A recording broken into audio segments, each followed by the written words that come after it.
क्या आप भी बच्चों के रोज़ रोज़ के टेंट्रम से परेशान हो चुके हैं? वो खाना नहीं खाते, ज़िद करते हैं, टीवी देखते हुए या फ़ोन पे गेम खेलते हुए खाना खाते हैं। खाना खाने के लिए उन्हें सिर्फ़ मम्मी चाहिए, सुलाने के लिए सिर्फ़ मम्मा चाहिए। स्कूल जाते वक़्त जो इस वक़्त सबसे बड़ा issue as a psychologist, as a counsellor मेरे साथ पेरेंट्स शेयर कर रहे हैं, वो ये है कि इतने लंबे कोविड के ऑनलाइन क्लासेस के पीरियड के बाद अब बच्चों का स्कूल जाना बहुत बहुत दुख दे रहा है, पेरेंट्स को भी और बच्चों को भी। और इस वजह से बच्चे बहुत बहुत परेशान कर रहे हैं। अक्सर यही सुनने में आ रहा है। Hello everyone, I am Sween Saini, parenting and life coach, clinical psychologist and career consultant. Actually मैं आपको आज एक राज की बात बताने वाली हूँ कि ये जो डायलॉग है ना कि बच्चे परेशान करते हैं, ये बदलना पड़ेगा। क्योंकि एक्चुअली बच्चे परेशान कर नहीं रहे हैं, बच्चे परेशान हो रहे हैं।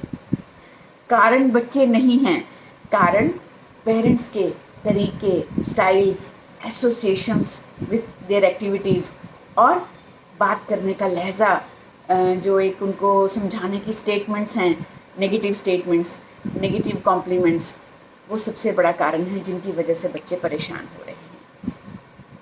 जितने भी पेरेंट्स, यंग मदर स्पेशली, ये कंप्लेन करती हैं कि बच्चा खाता नहीं है, तो आप खुद ध्यान से सोचिए।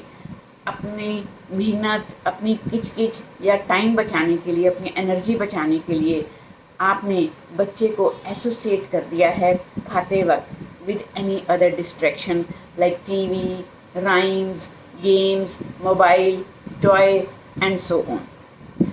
और तब फिर बच्चा खाना खाता नहीं है।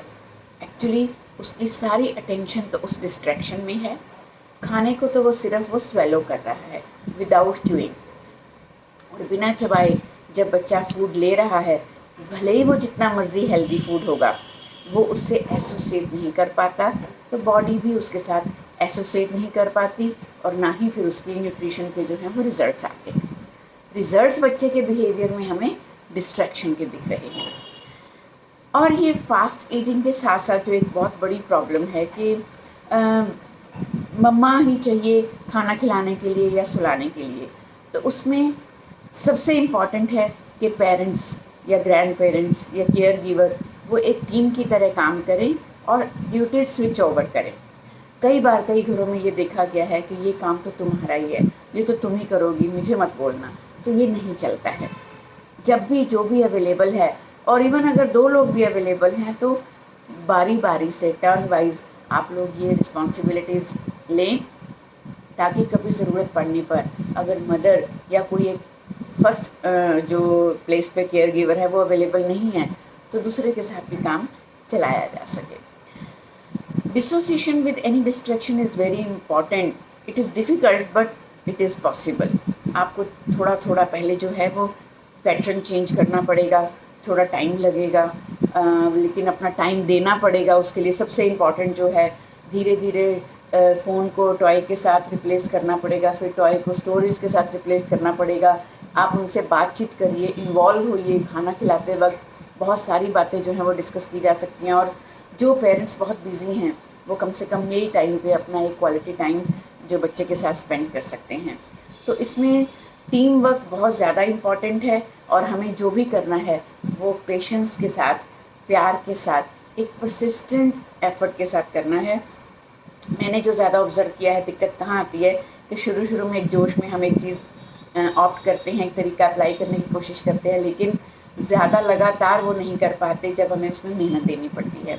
तो आपको अपने बच्चे के लिए अभी से बेस बनाने के लिए कुछ ना कुछ सेक्रीफाइस, कुछ ना कुछ कॉम्प्रोमाइज़, कुछ ना कुछ जो एक टाइम गिविंग अटेंशन है वो देनी पड़ेगी। लेकिन उसके बाद वो जब इंडिपेंडेंट हो जाएंगे, तब आपको ये दिक्कत नहीं आएगी। और ये आज ये बात मैं स्पेशली उन यंग मदर से कर रही हूँ जो मेरे को आके ये बोलते हैं कि मैम फ़ोन तो मैं देती नहीं हूँ, बस वो फ़ोन पे और कुछ नहीं देखता है, सिर्फ राइम सुनता है, वो सिर्फ कार्टून्स देखता है और मैं उसको फ़ोन नहीं देती हूँ। लेकिन अगर आप टाइम ड्यूरेशन नोट करेंगी, अगर आप उसकी जो एक खिंचाव है, उस फ़ोन के लिए लगाव है, एसोसिएशन नोट करेंगी, तो आपको खुद समझ में आएगा कि कितना ज़्यादा टाइम बच्चा उस पे बिता रहा है। और दूसरी जो बहुत इम्पॉर्टेंट बात है कि अगर हम मॉनिटर नहीं कर रहे हैं तो इन्हीं राइम्स, इन्हीं गेम्स, इन्हीं कार्टून्स की साइट्स के अंदर ही, ऐप्स के अंदर ही बहुत सारे नेगेटिव पॉपअप्स भी आ रहे हैं जो पॉर्न भी हो सकते हैं। सो सावधान रहिए, क्योंकि सावधानी में ही हमारे बच्चे की जो भलाई है। तो स्वस्थ रहें, व्यस्त रहें, मस्त रहें। किसी भी तरह की पेरेंटिंग एडवाइस के लिए आप कभी भी 9417804547 पे कॉल कर सकते हैं। इन दिनों बच्चों को लेके बहुत सारे पेरेंट्स के साथ बात हुई है, अलग अलग एज, अलग अलग स्टेज की इश्यूज़ के साथ, और मुझे बहुत गर्व है कि मैं उन्हें सेटिस्फाइड जो सॉल्यूशंस है वो दे पा रही हूँ। तो शुक्रिया, take care all, thank you.